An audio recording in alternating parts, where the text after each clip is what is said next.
La inquietante historia de Porsche. Una historia de éxito, guerra y renacimiento. ¿Sabías que la historia de Porsche no solo está llena de innovación y autos veloces, sino también de oscuros vínculos con la guerra y la tragedia?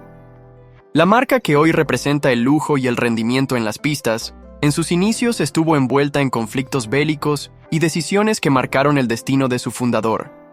Hoy te contaré cómo Porsche pasó de diseñar vehículos militares para los nazis a convertirse en uno de los fabricantes de autos deportivos más prestigiosos del mundo. Quédate hasta el final porque esta historia te sorprenderá. Los orígenes de un genio incomprendido. A finales del siglo XIX, el mundo experimentaba una transformación sin precedentes.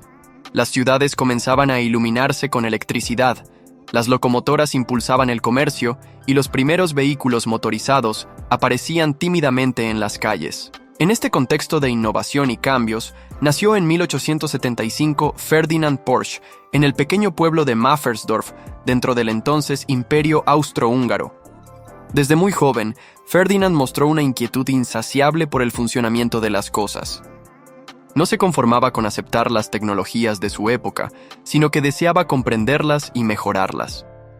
Su padre, Anton Porsche, era un respetado herrero y deseaba que su hijo continuara con el negocio familiar. Sin embargo, el destino tenía otros planes.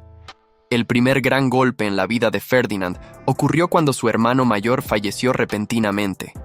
De la noche a la mañana, se convirtió en el heredero del taller de su padre, lo que lo obligó a asumir responsabilidades que no deseaba.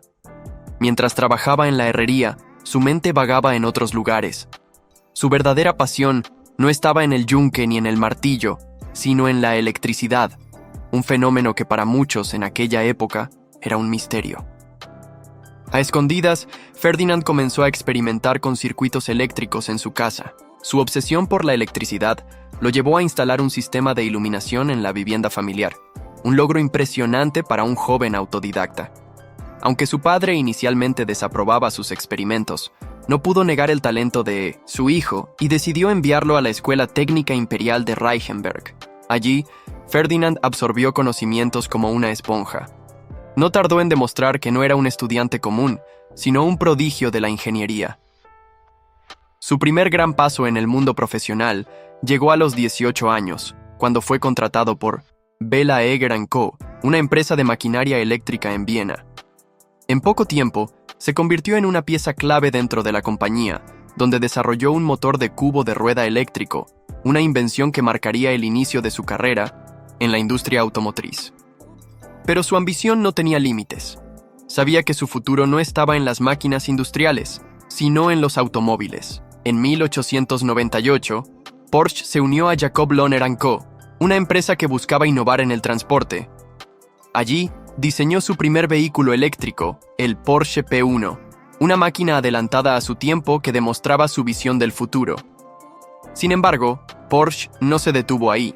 En el año 1900, desarrolló un automóvil híbrido que combinaba motores eléctricos con un motor de combustión interna, un concepto revolucionario que más de un siglo después se convertiría en una tendencia global. A pesar de su innovación, el peso de las baterías y la limitada autonomía de los autos eléctricos impidieron su éxito en ese momento. De las carreras a la guerra. El talento de Porsche era innegable, y pronto fue reclutado por Austro-Daimler, una de las empresas automotrices más importantes de Europa en aquel entonces. En esta compañía, Porsche se sumergió en el mundo de las carreras, diseñando vehículos de alto rendimiento que batieron récords de velocidad.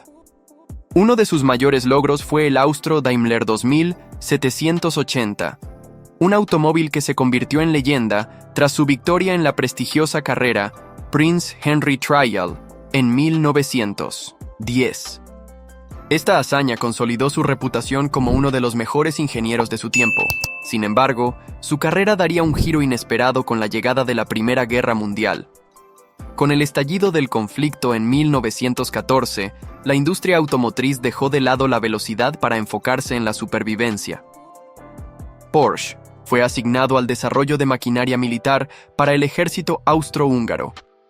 Desde motores para dirigibles hasta tractores de artillería, su ingenio fue aprovechado para crear tecnología de guerra. cuando el conflicto terminó en 1918. Europa quedó devastada y la economía en ruinas.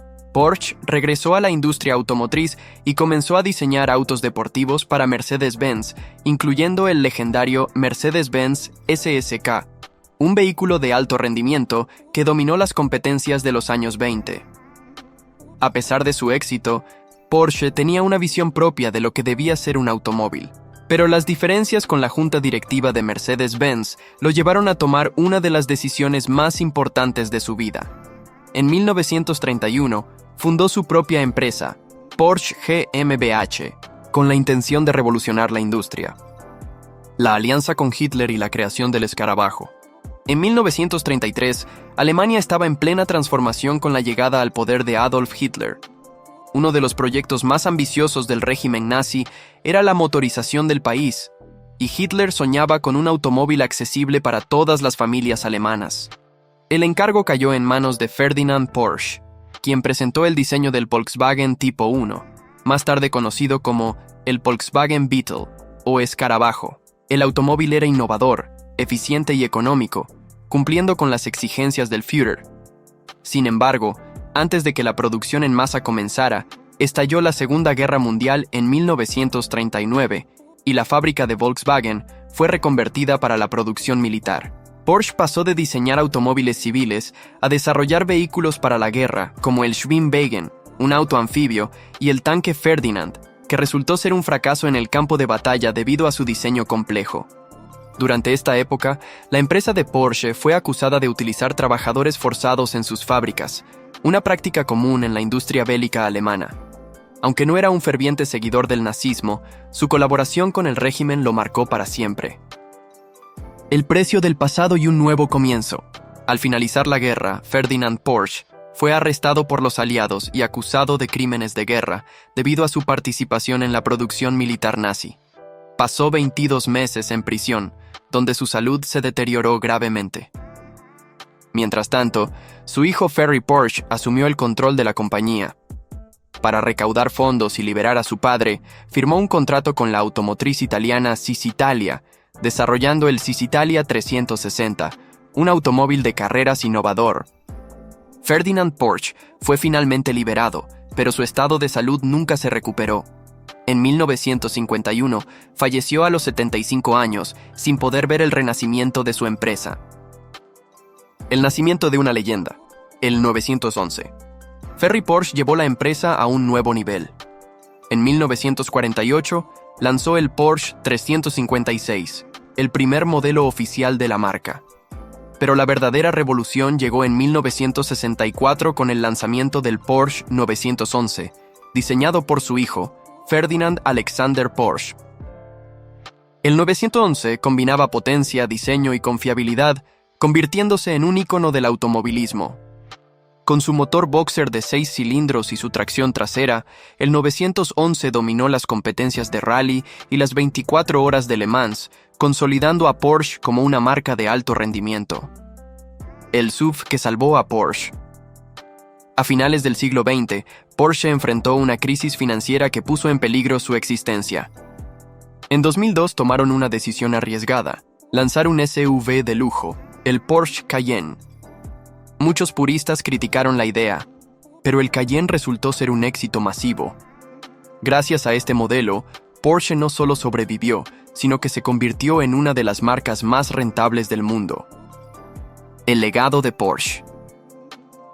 Hoy, Porsche es sinónimo de lujo y velocidad. Su historia es un testimonio de innovación, resiliencia y reinvención, pasando de las sombras de la guerra a la cima del automovilismo. Pero ahora dime, ¿crees que Porsche hizo lo correcto al trabajar con los nazis o fue solo una víctima de las circunstancias? ¿Y qué opinas de su transformación con los SUVs? Déjamelo en los comentarios y no olvides suscribirte para más historias sorprendentes. Nos vemos en la próxima.